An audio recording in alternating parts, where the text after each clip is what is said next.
Assalamu alaikum мекендештер. Бүгін 31 август сіздерді кешкі курс валюта биржалары менен таныштырабыз. Андыктан биздин каналыбызга катталып, лайк басып, колдоо көрсөтүп кетиңиздер. Сіздерді алдыдагы курстар менен таныштырабыз. 82.70 доллар, 83.50 евро, 1314 рубль. 82.70 доллар, 83.30 евро, 1313 рубль. Profit 82.70 доллар, 83.50 евро, 1315 рубль. Money Stream 82.70 доллар, 83.70 евро, 1314 рубль.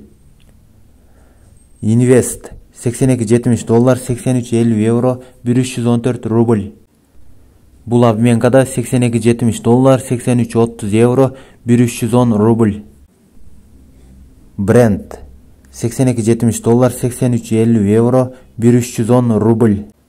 Капитал банк 80 доллар, 81 евро, 1310 рубль. Эко Ислами банк 80 доллар, 81 евро, 1300 рубль. Финка банк 82 доллар, 82 евро, 1300 рубль.